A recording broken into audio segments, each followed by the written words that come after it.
I want to welcome you to the today's episode of the Portrait Profit Show.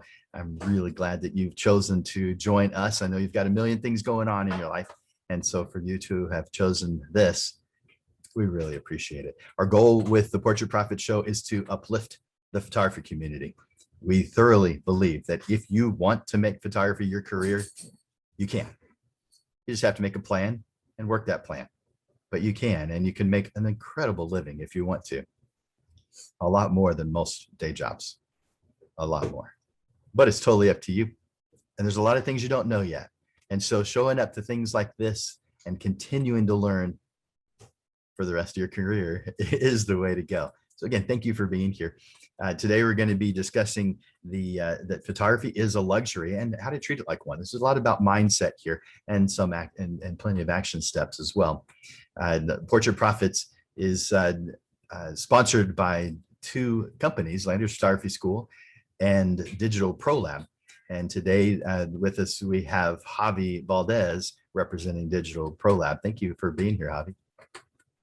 Yeah, thanks, Jim. Yeah, again, thank you so much for always providing us, weekly content like this. I know there's just not a whole lot like this out there, and so I'm so happy that we're able to have a part in helping bring this to the community. And so, like Jim was saying, my name's Javi Valdez. I know there's a lot of familiar faces in here, but for those who aren't, I'm the director of client development over here at Digital Pro Lab. My job here at the lab, I work with all of our clients who are new to the lab, or who are current clients looking to kind of bolster their photography business through printing. So whether you're somebody who shoots weddings and you want to start doing albums, or if you're a school photographer who needs massive amounts of unit prints for the schools they shoot, or even if you just do engagement sessions and you want to do announcement cards or whatever it might be, come talk to me. We can get you set up. I'm going to put my email address down here in the chat, so that way y'all can get a hold of me. But if you have any questions, even if you're already working with us and you want to figure out how you can do more with printing, come talk to me. I'm more than happy to help you out. Awesome. Javi is a good resource. Use him. Thank you, Javi, for sharing and for being such a great partner to help make this happen. So we definitely appreciate you. You rock. All right, you guys. You're here for the Portrait Profit Show, and today you're here for the topic: photography is a luxury. Treat it like one. I'm going to give you some reasons to do that. I'm going to give you some thoughts to think about that you may not have thought of before. And I'm going to give you some words you might be able to use in order to help convey that to others, along with some action steps. One of them really is stepping outside of the box. Remember last week, we talked about creating your box before you step outside of it? That's what we're going to do, amongst a lot of other things. Well, thanks again for being here today. Food, water, shelter, transportation, electricity. These are examples of needs. Are you going to see photography on that list? Of course not. There may be times when we feel like we need it, but it isn't a need. Photography, especially portrait photography, is a luxury item. Now, when we understand this, we begin to realize our true value, to value ourselves more than ever before, to reduce the harmful effects of comparison to other photographers, and to give ourselves the potential to make a fair amount for our work. Oh, and your confidence is going to soar. So I want to make sure that each of you who are here on the Zoom call have received the handout. If you haven't, excuse me, if you have, will you give me, go down to your reactions and click on the thumbs up. I want to know that you have it. That way, if anyone doesn't have it, I can troubleshoot and find out how to make it happen. By the way, if you've got an Apple product or if you're driving, you're probably not going to get this. I know Francis is driving. So do you guys have that, or do I need to send it? Trying to get mine to come back open so I can Follow along? actions. Yeah, I shrunk it to print and now I can't get it to come back open. Gotcha. Well, guess what? I can show you my version of it. Let me get rid of that top section. And you should be able to see it now. Again, if you're on a cell phone, you're probably not going to be able to see this very well, although you do have the ability to make it a little bit bigger. And if you're driving, you don't want to also read. So Francis won't be trying to see what we're showing here. But photography is a luxury, so treat it like one. A luxury, well, that's something that is not needed, but is desired. And although it does not have to be, it is most often expensive and provides some level of enjoyment and or pride.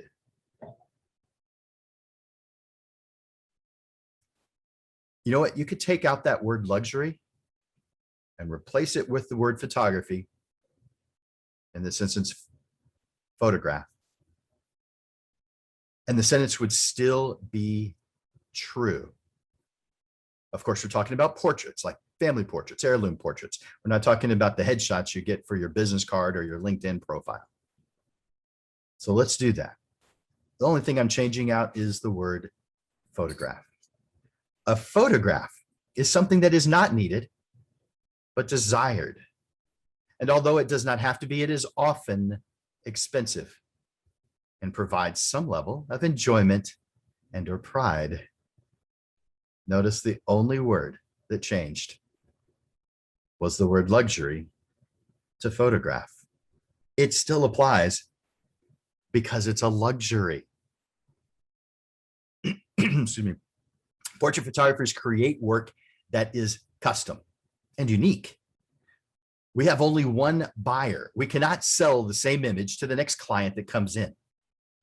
Let's say that you want to buy a piece of furniture at a furniture store. You could choose something right off the showroom floor. Or you could have something made in their higher end custom section where they give you a lot more attention. Of course, that extra service and customized product comes with a higher price tag. And it should. Your portraits are like the custom section of a furniture store, but of course your family portrait should cost a whole lot more. After all, doesn't the representation of love of a family have more value than the place you put your buns?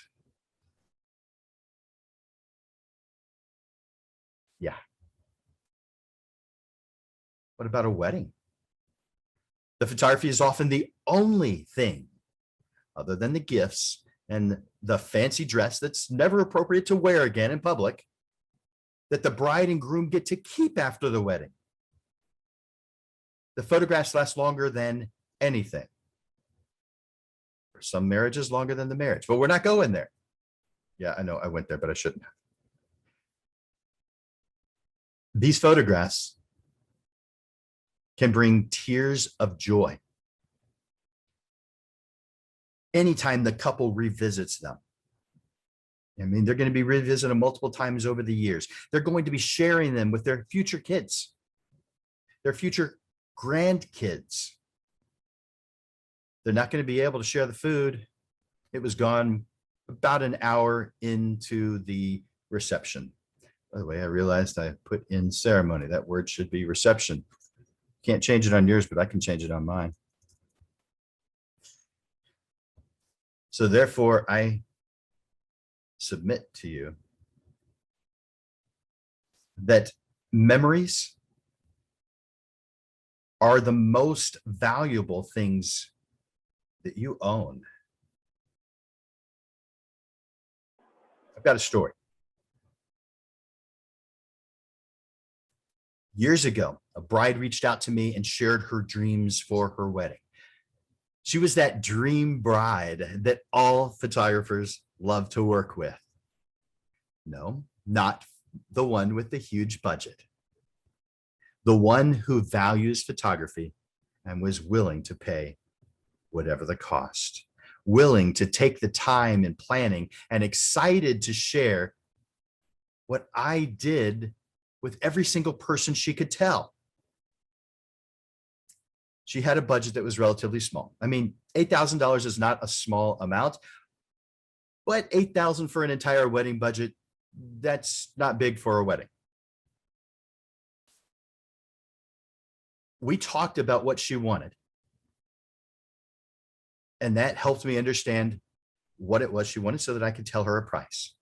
Her price, based on what she wanted, came to $4,200.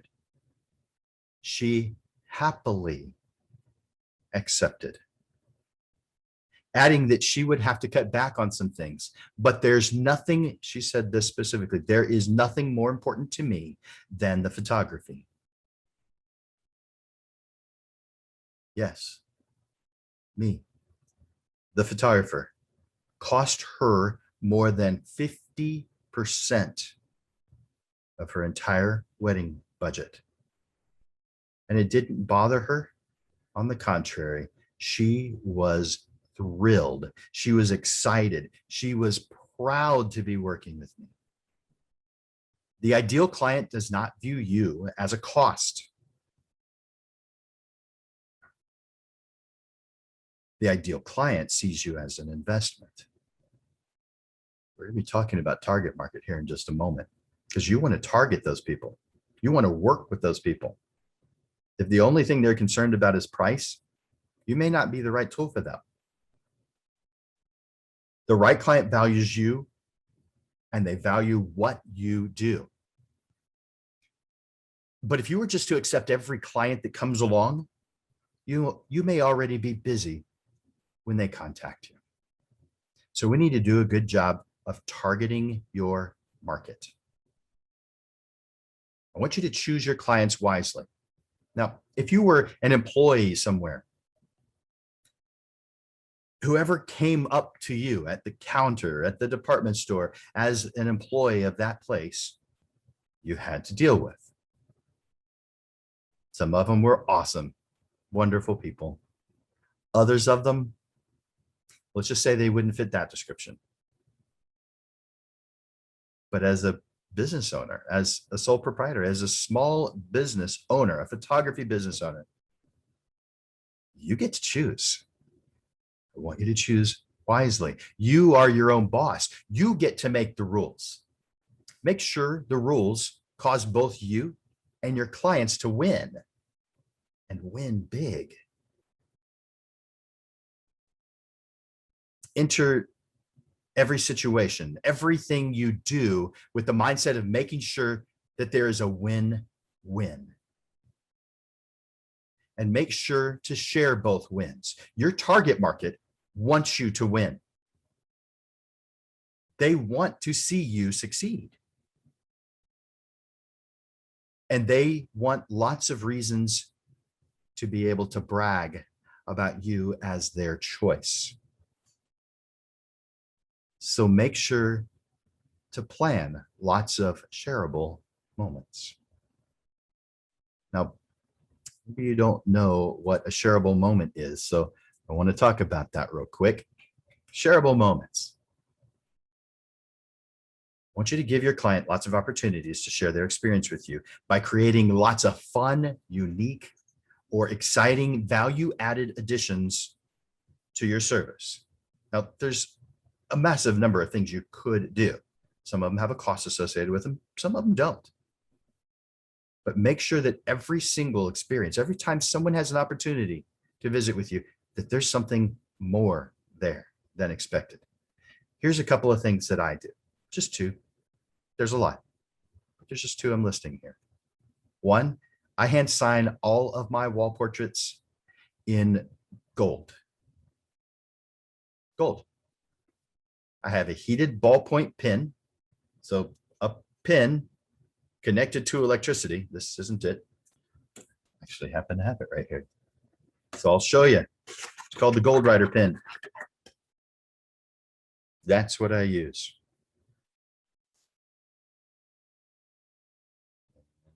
I guess I have to stop the share so you can see this better.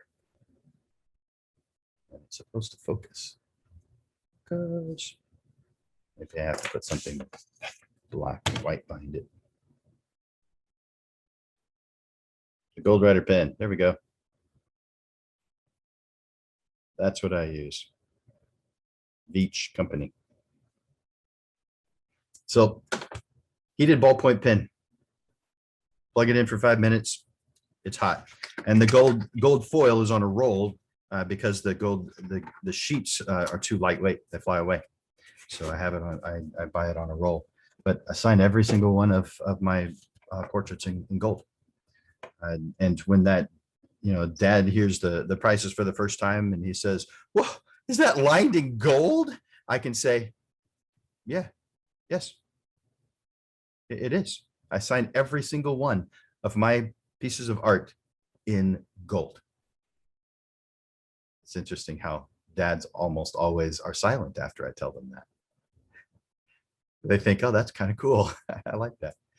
So there's one of two, and I'm going to bring the screen back real quick and tell you the second so you can see. The second is I deliver and I install my work in their home. Now, before I move on, let me tell you why I choose to do that. You don't have to do that. It would save you time if you didn't. And there's some value in saving time. I just want to complete the job. In my opinion, if I hire someone to do a service, I am not hiring them because I'm looking for extra work to do. I'm hiring them because I don't want to do the extra work. So therefore, as a photographer, if I just give them digital files, they have to do something with those digital files. Often they have to print them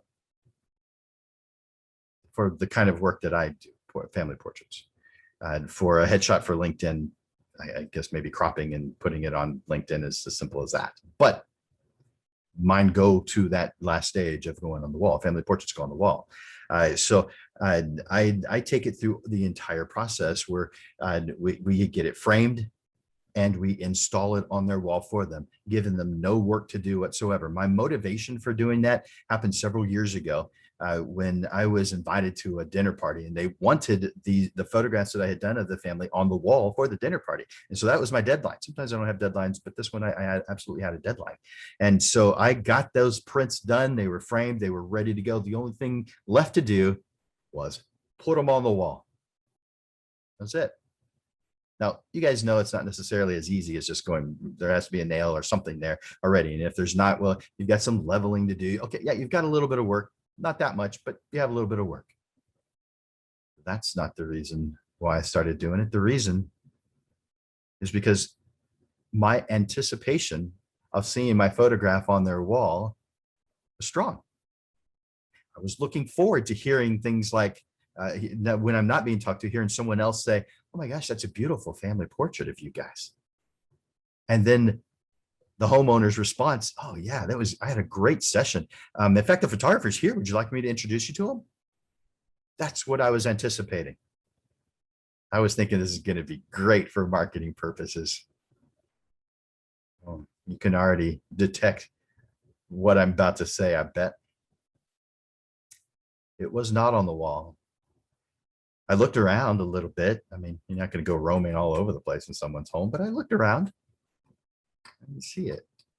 And so I said, "Did you guys decide to put that upstairs?" And they said, "No, man, we didn't have time to put it on the wall. We've been so busy planning for the party." I know. I mean, I'm really glad that you got it to me in time, and that was my intention, but it's over there in the closet.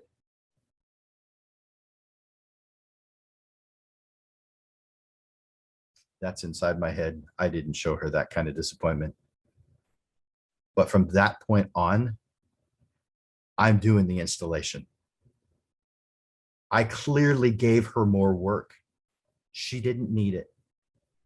I'm going to finish the job. Let's put it into another perspective. If you were a roofer, would you ever not finish the job? Would you ever give your clients work to do? I mean, sure, they know how to use a hammer and nails, just like people know how to use digital files. They could do it themselves. The roofing company could go up there, take the old roof off. That's a lot of hard work. Yeah, they do that part. And then once they get it completely cleared off, maybe they put that sheeting down first. I don't know what that stuff's called, that stuff that they put down before they put on the shingles. And they bring the shingles out of the truck. They lay them next to the house, and they put their ladder and everything away in the truck, and they grab a bag of nails, and they are so happy when they come up to your door, ring the doorbell, and say, all right, I'm done. The only thing that's left is to put up those shingles. Here is a free bag of nails on me. Please tell your friends about me. I don't think there's ever a roofer that's ever going to do something like that. Not one with integrity. Yet some of us photographers have never really thought it through. Are we being rude when we don't finish the job? Unless it's perceived as rude, I guess not. But then again, who's the expert here? Is it you? Is it the client? I'm thinking you're the one who's the expert. And I'm thinking experts finish the job. That's Jim's opinion. You do not have to share it. In fact, I believe that there are times when all three different business models should be employed.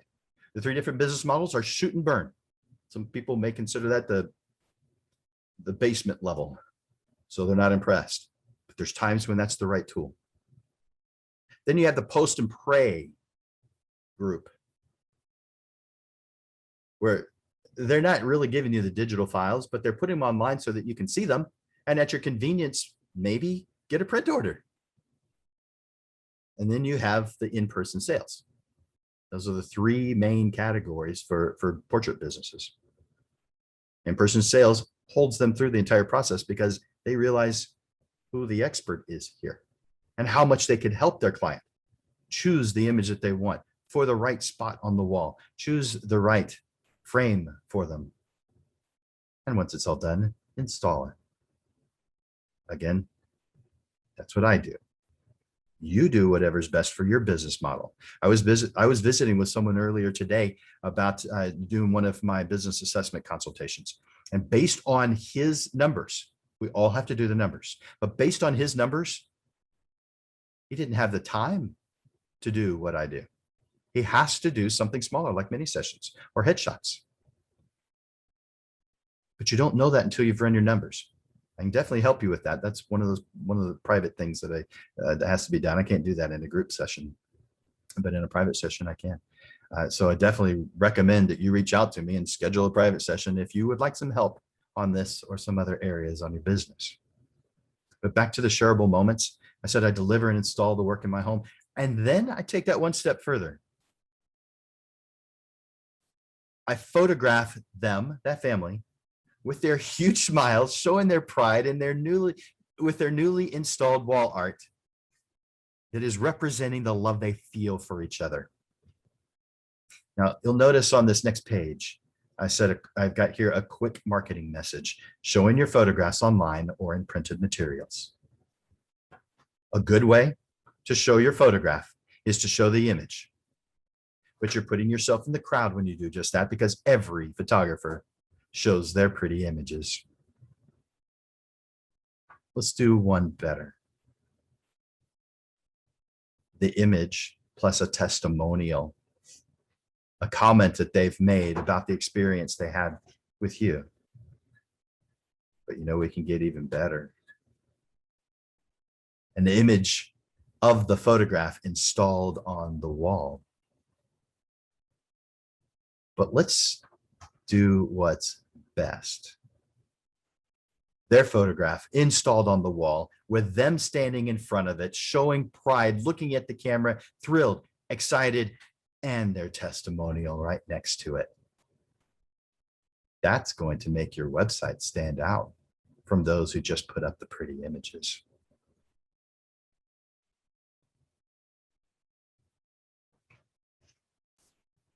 How do you guys feel about that one? By the way, I do believe in good, better, best merchandising. That way your clients have something to compare against that isn't another photographer.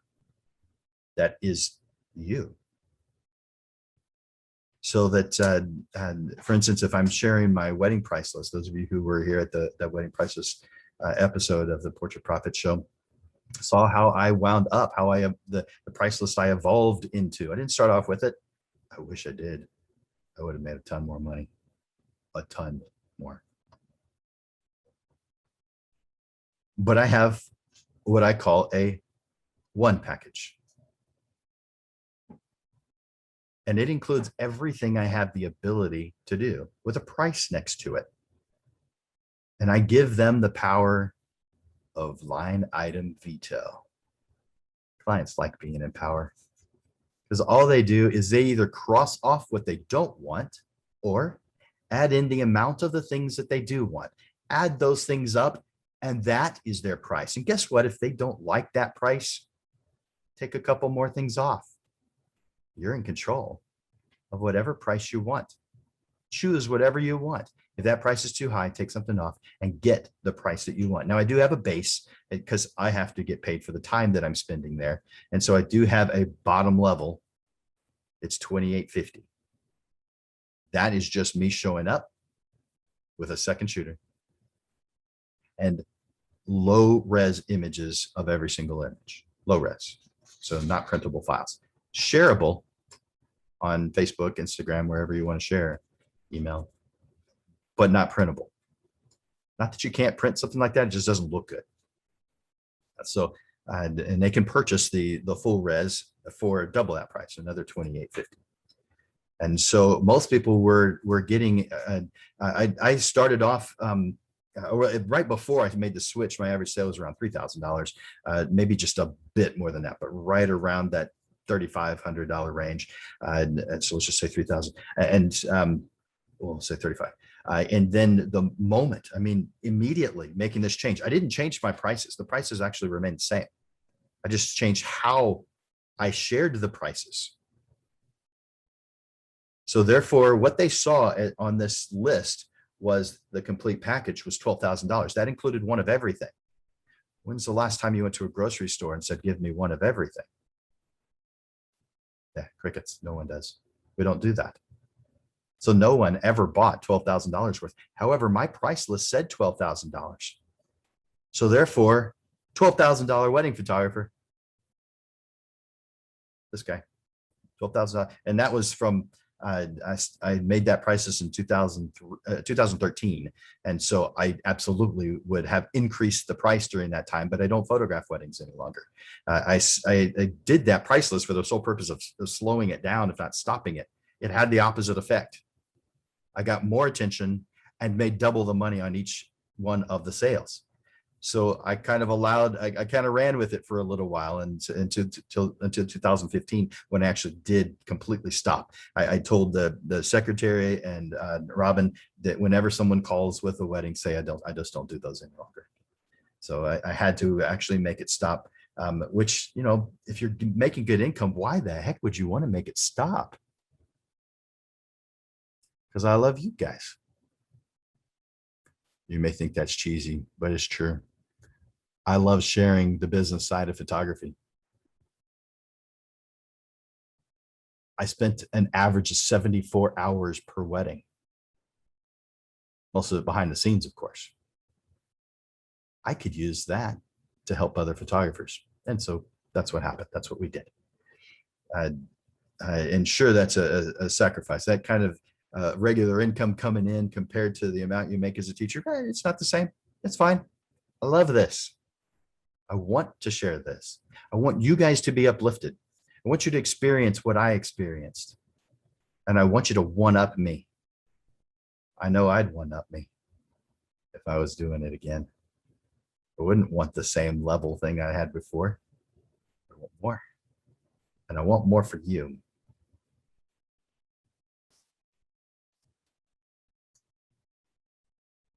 Always add value to the time they invest with you. even if it's a phone call and you discover that you're not the right fit, you are the expert. You should know other experts to refer business to. By the way, if you don't, you've got some room to grow. Yay. I love it when I see I have room to grow. I know there's no matter what, however much time I invest in studying photography and the business side of photography, I will never know everything there is to know. Maybe that's scary to you, but I think it's exciting because we've chosen a field that's never ending. I'm thrilled about that. I think it's great.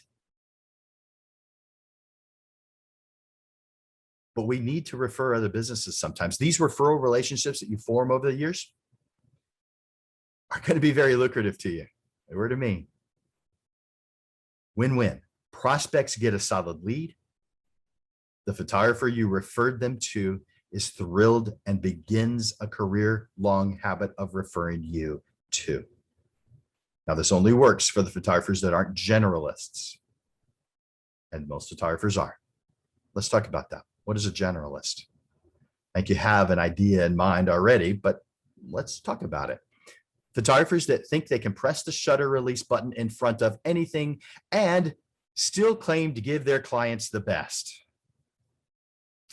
Don't fool yourself. There is no way that you can be a multi-tool that is just as good as all the other as the tools that were actually made for the job. Photographers are just like tools in a big box store like Home Depot or Lowe's.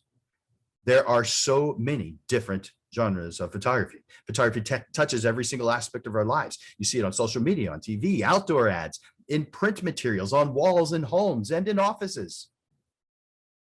But many photographers don't think about it that way.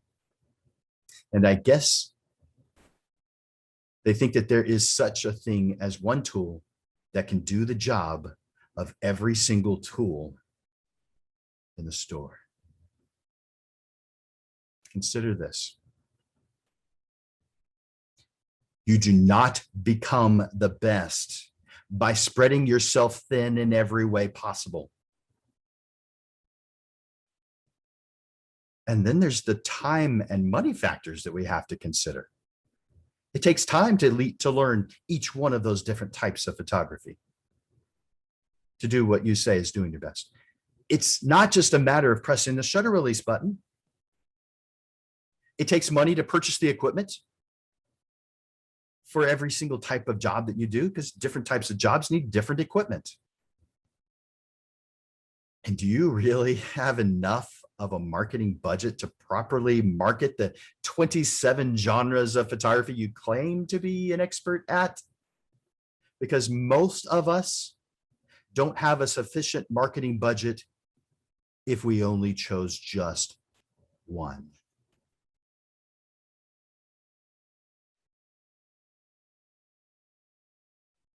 Now, some of you, at least if the past is any indication of the future, are having a little bit of, well, you're resisting the information just a little bit. For those of you who may be resisting this part of my message, you may think, well, I never said I was an expert. Really? From your client's point of view, when you come across as a professional, you are saying that you're an expert, that you know your stuff, that you not only have the ability, but you can do more than the next door neighbor can do.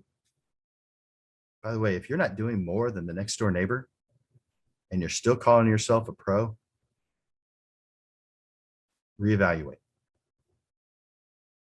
You've got to do more. You've got to stand out, and doing the same thing as what a neighbor could have done does not cause that to occur. So do what it takes to be the expert and narrow down the types of photography you do so you can focus and give yourself the potential to actually be the expert they believe they're hiring. Still resisting? You may think, well, I'm doing my best, and I'm only claiming to do my best. I'm not saying I'm better than the next person. I'm not saying I'm the best. I'm not saying I'm an expert. I'm not saying any of those things, Jim. I'm just doing the best job possible I can do. And you're probably right. But you're best if it's spread out over too many things. Sorry to have to be the one to break it to you, but your quality is not as good as you have the ability to give if you were focused. Sure, your clients may have little to no experience, and so they may not be able to tell. But you're supposed to be the expert. So be the expert that you either directly or indirectly claim to be. Now, tell me, as far as luxury brands, do you see Ferrari making handbags? How about Louis Vuitton making wristwatches? You see Rolex making cars? Of course not. You are just as much a luxury item as they are. Here's an action item. Study luxury items, other luxury items. You're one. Study other luxury items. Take those parts that you can incorporate into your business and adjust how you do business as a result. Then and only then are you on your way to not just knowing your photography is a luxury, but making all your decisions with that in mind, causing your clients to know it too. And so that they will be thrilled to pay you what you're worth. Got a question? And this is because I'm anticipating this is a question you might be thinking about. So just because I agree that photography is a luxury, that doesn't mean my clients will all of a sudden agree too. Are there some things that I should do to make it obvious? Oh yeah. My answer is, oh yeah. The decision that your product is a luxury item just points you in the right direction to make better and more focused decisions. I believe that by default, portrait photography is a luxury. But to make sure that is conveyed to your target market, you must take action in order to be perceived as a luxury.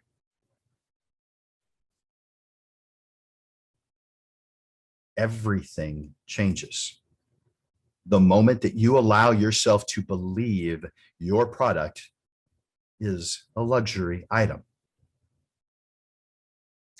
You're going to be paid according to the value you deliver. But there are 4 categories that affect how you're perceived. Those 4 categories are supply, demand, quality, and quantity. You probably already have a good idea of these. Supply and demand, you've heard it at least since high school. I mean, you see it at the gas pump. They talk about it on the news, why the gas prices went up so much. But for portrait photographers, quantity may be the most important consideration.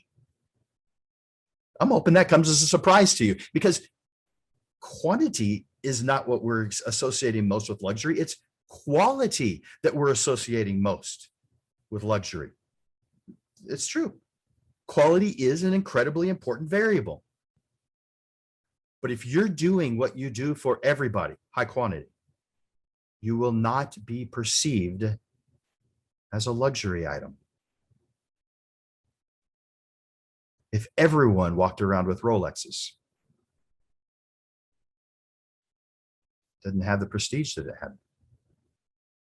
If everybody's got a Louis Vuitton purse, handbag, luggage, if everybody's got one, it becomes the norm. It doesn't stand out from the norm any longer.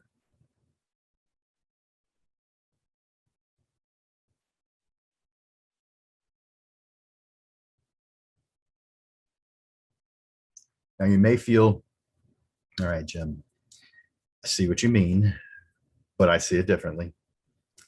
I think everyone deserves a great family portrait, or I think everybody deserves this or that. Many people have told me that they believe everyone deserves a great family portrait. And I actually agree, totally agree with them.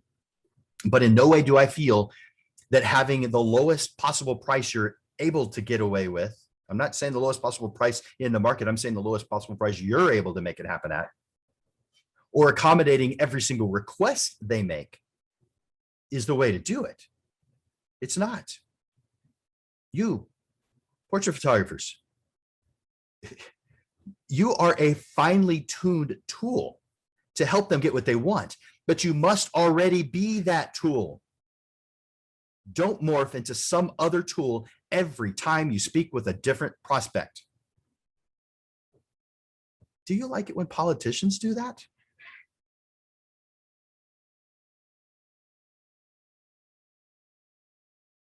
Another thought on this, everybody deserves argument. Sure. There should be times when you give back, you donate, but that cannot be your norm. A business that does not take profit seriously is simply not a business. It is something else. Now, you must do client education.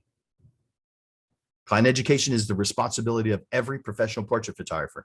You must convey what you do and how you do business so that you attract those who think that's fantastic. That's exactly what I want. If you try to accommodate every single request, then you are not unique. You're a watered down version of what you could be. When was the last time Craftsman Tools tried to sell screwdrivers as hammers? Think about it. Couldn't you turn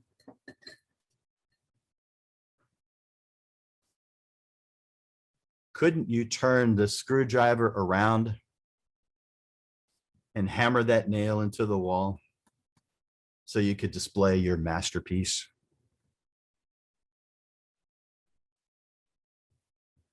Yeah, of course you can.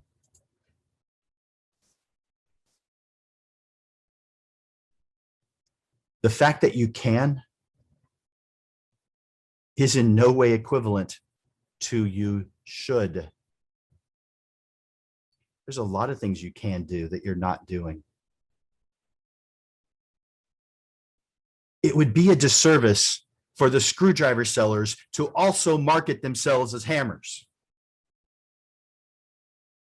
That's not the tool they are. A luxury item does not try to be all things to all people. Custom items are not made for everybody. Your product can only be sold to one buyer. That's a whole lot less than everybody. One. Your client is one. You create a custom product that's only sellable to one.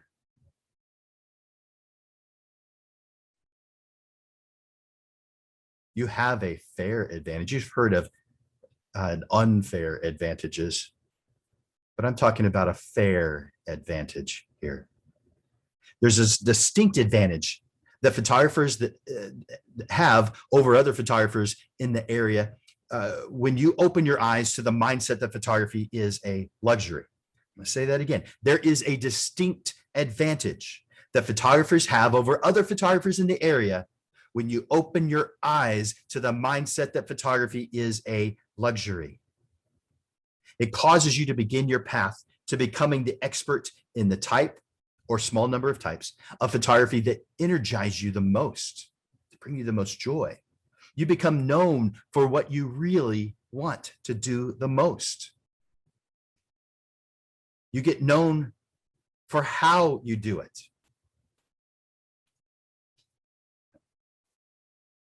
And people from all around will begin seeking you out.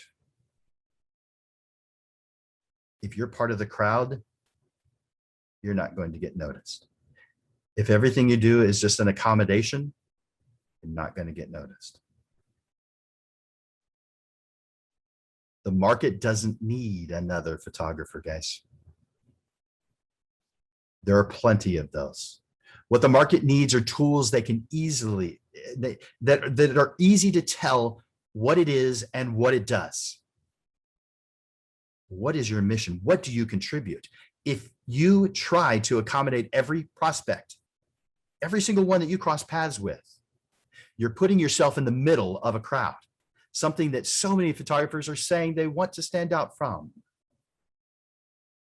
Now, here's your mindset on clients. Whether good or bad, whether you did it or not, take responsibility for the results you make happen. This is your business. Everything is under your control. You know, as a driver, you can't tell the police officer, it's not my fault. I didn't put my hands on the wheel. That could be a true statement. Maybe you didn't put your hands on the wheel, but that is the problem. Sorry, so we have to take control. Taking control gives us the potential for success.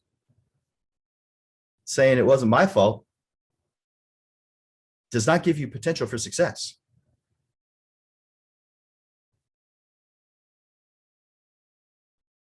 No matter what, you must take control. No excuses.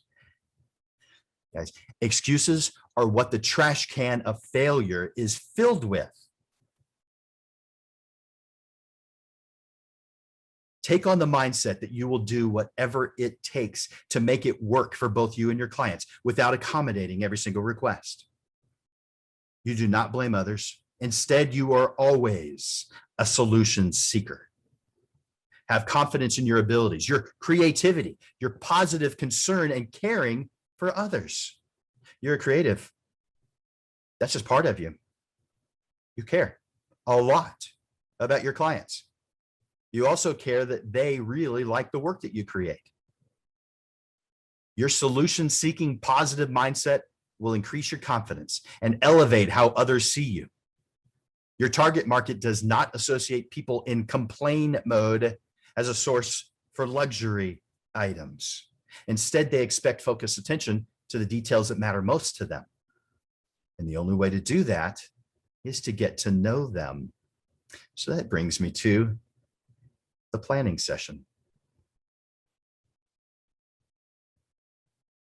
Got a couple of questions here. If you were going to build a custom home,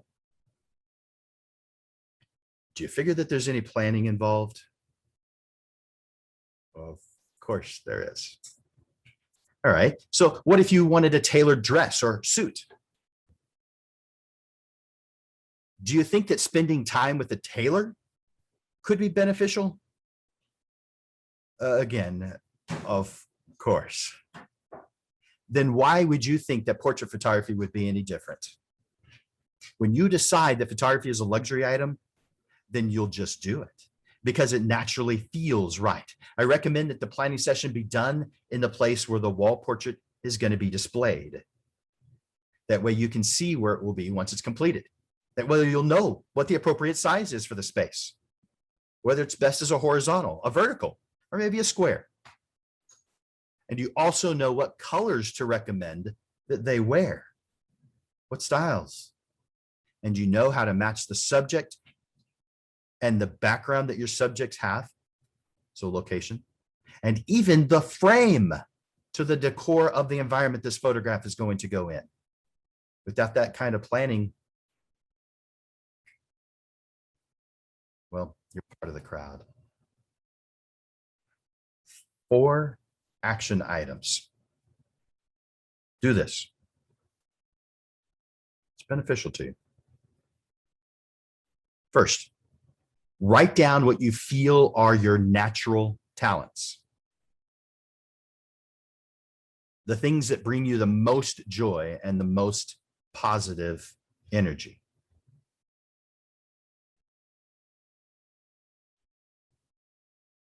Number 2,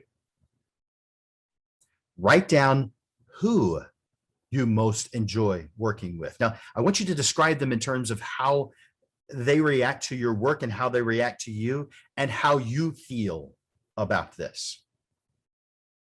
Because you want to attract those who are going to bring you joy, not give you a difficult time.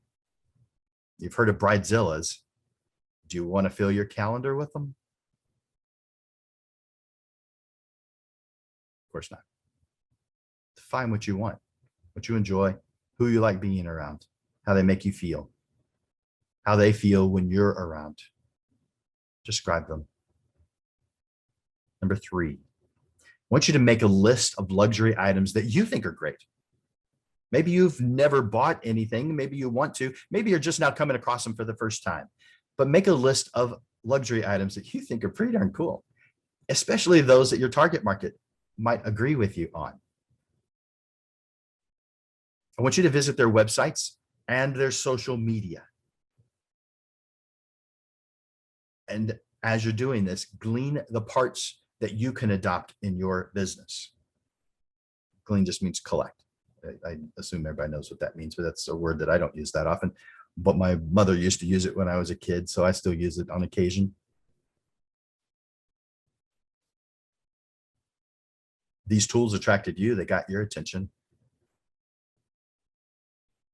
They could get your client's attention too. Use them. And number 4, I want you to physically go and visit the stores of 3 luxury businesses.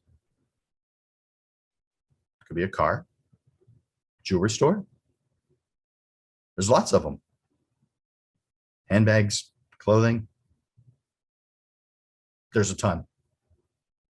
Luxury store. Again, something that is desirable, but not needed, and often expensive. Observe everything from the moment you see the building as you drive up. What does the curb look like? What's the signage look like? What's the parking lot look like? Where are you parking relative to the entrance to the store? Is the entrance obvious? What does the place look like? What does it say? Once you walk through the door, what do you hear? Music? Someone welcoming you in? What do you smell? And of course, what do you see? Where is everything? Make mental observation. I guess maybe the best way is go in with your cell phone, but with your cell phone recording video, but don't do that. Don't do that. Go. You can have your cell phone in your pocket or your purse, but don't have it on record. But observe everything, and once you get back out to your car, write it all down, because you'll quickly forget some of the details. But what were the things that got your attention? What were the things you thought, oh, that's cool? Because if you add the things that that for you fall into the category of, oh, that's cool. If you add those things to your business, your clients have the same reaction. You're giving them what I mentioned earlier, shareable experiences. The more of those shareable experiences you give, the more they share what it is that you do. And the more you get people who are like them, because their friends are similar to them.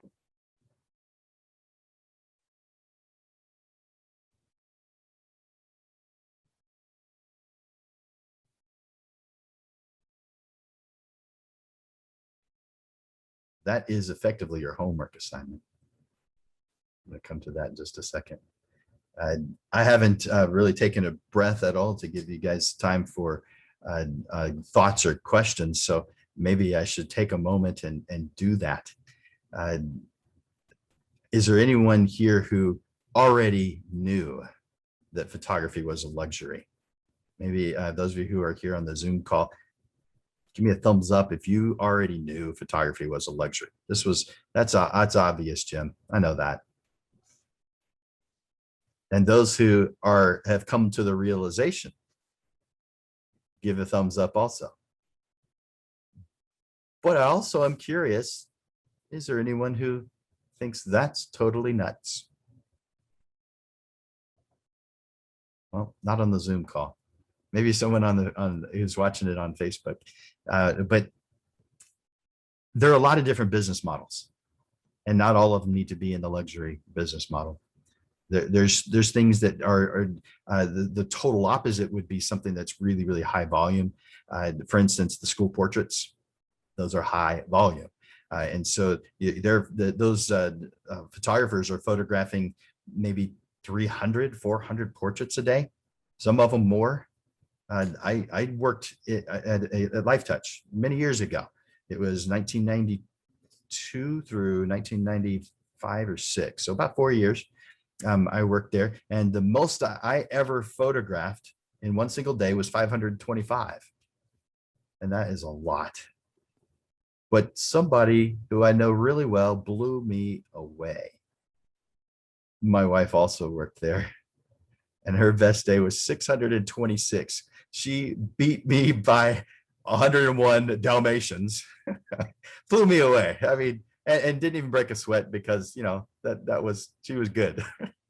I'm sure I was worn out, and she was probably ready to, you know, come home, make dinner, and do the regular mom stuff. But no, I guess that was before we had kids, so that wouldn't be mom stuff. But yeah, she rocked that. But that's not the norm. What we're doing is the opposite of that. We're low volume. We're investing more time with our clients because this is a luxury product. If you don't want it to be a luxury item, that's fine. But if you want to stand out from the crowd, adopt the luxury mindset, and you'll stand out from the crowd. It doesn't mean you won't have people complaining about your price. No, you probably still have about 2/3 of your clients complaining about the price. But guess what?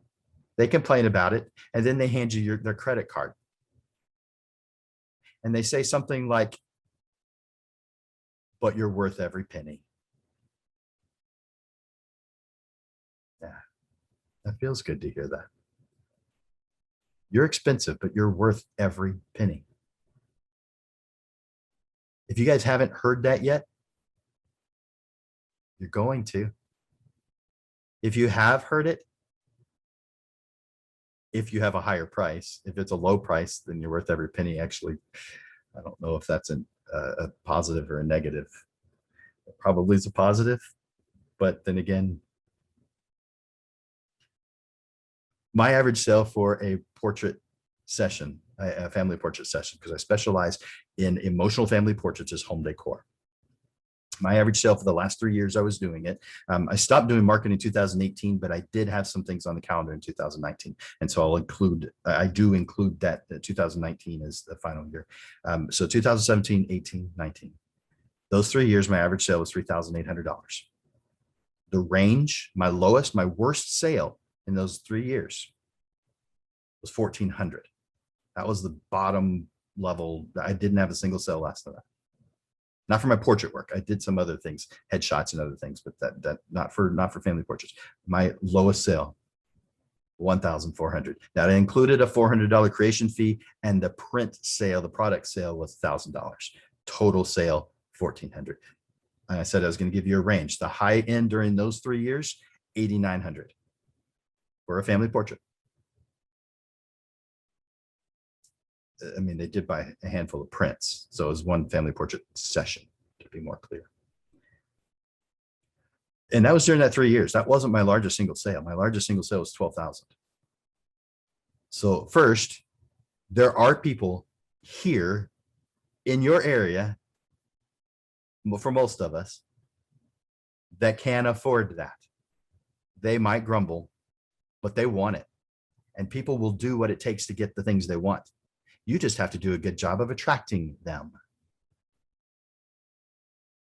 I only targeted a 10-mile radius. And that was because I would travel to their home so that I could see the place on the wall they wanted it to be displayed. And I traveled back. And so that was about 30 minutes of drive time, both ways, total drive time. And since I'm going there for the planning session, I'm going there or somewhere for the session itself. I'm going back to their home to show them their work because I projected on the wall in the size that it's going to be displayed in. And then I deliver and install. So I go to their home 4 times at half an hour round trip. That's 2 hours I'm investing into drive time alone. If I had a target market that was greater than 10 miles, then I'd have to add a lot more time. I'd have to dedicate a lot more time to drive time. And that's not where I want to dedicate my time. I like driving, but I want to dedicate my time to them when I'm working with them. And driving really doesn't fit that description. Driving is just something you do in the meantime. It's a means to an end. It causes you to get where you need to go. But I say restrict as part, when you're defining who your target market is, I'd say restrict the area if you're going to be full service. Now, if you're not going to be a full service, that might change how I feel about it. Maybe you don't need to have that type of restriction. Now, if you're in a small area, so I live in San Antonio, Texas. It's big. There's over 1.5 million inside the city limits. There are 23 suburbs that add up to another 500,000. So there's over 2 million people in the greater San Antonio area. Nothing compared to Dallas, Fort Worth, or to Houston or LA or Chicago or New York, but still in the top 10 of the largest cities in the US. In fact, it's number 7. Guess who number 12 is? Excuse me, number 8 is Dallas, Texas. We are larger than Dallas, Texas. Now, to be fair, Dallas is landlocked because they have nearly 100 suburbs. So between Dallas and Fort Worth and all the suburbs that are in between and around, there's over 5 million. So a lot bigger than San Antonio. But within the city limits, we're actually larger than Dallas. And we're moving up on Philadelphia, I believe, if I remember correctly. But I chose a small area because within my small 10-mile radius, there's over 100,000 people. You know what? If I can't make it work with 100,000 people, the problem isn't the people. The problem is me. I have to take control. I've got to put my hands on that wheel. Make it happen. Just like you guys need to. Just like you guys are. I want you guys to see yourself as who you are down the road. Tell yourself that. Self-affirmation. I am. And you define who you are. Maybe it's who you're going to be in a few months from now or a year from now. Tell yourself that. That's where you're heading. You might as well start now. I mean, when I turned 50, yeah, I'm in my mid 50s.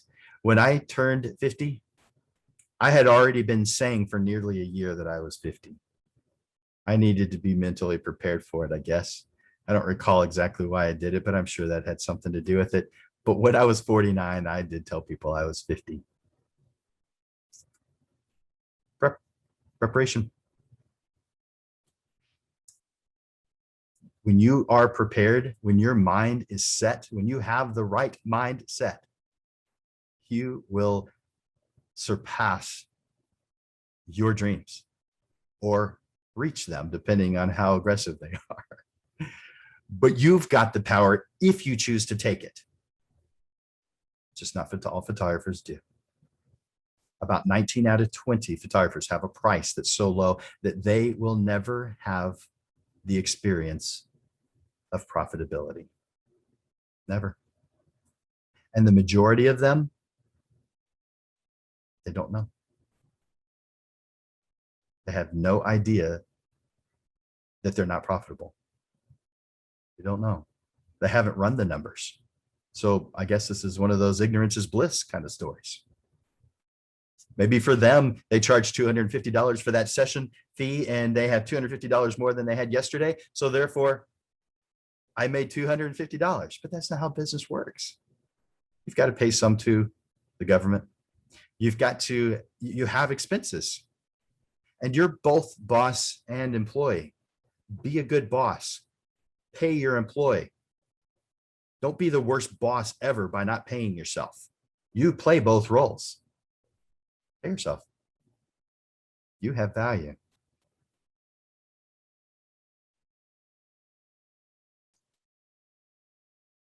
Anybody have any other thoughts or comments before I start moving this towards a close?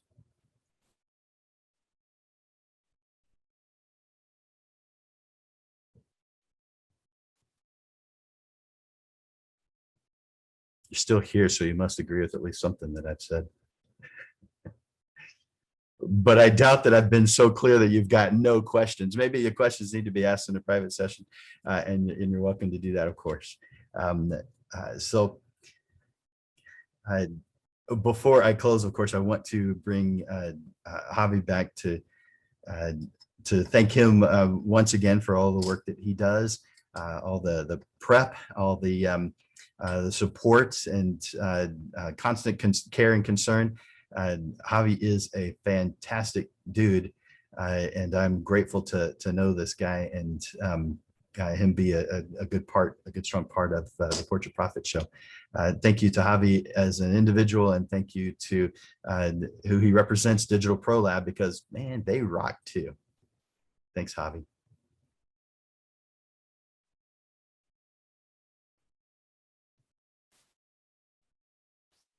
Appreciate it, Jim. Thank you. You're welcome. So, as far as photography being a luxury and treating it like one, there's no doubt here. You, as a portrait photographer, you create a luxury item. You are valuable. You deserve to get paid like other luxury items. You're worth it. I want to thank you for your interest in growing your knowledge on the business side of photography.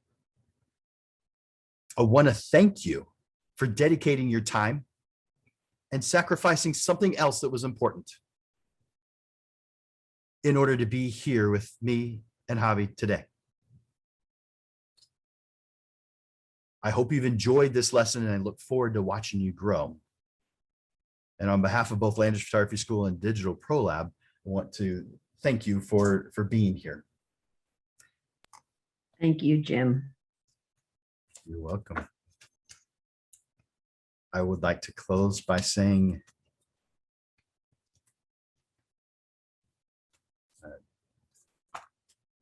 my outro. For Landers Photography School and Digital Pro Lab, this is Jim Landers bringing you the weekly Portrait Profit Show, giving you evolving content, awareness, and even fun to the business side of photography. We provide helpful information, step-by-step processes, how-to articles, and action steps. You got 4 of them today. These action steps will help you grow and help you deal with the struggles you deal with now, so that you're constantly realigned to the path that leads to the success you deserve. Thank you for being here at the Portrait Profit Show. See you next Monday.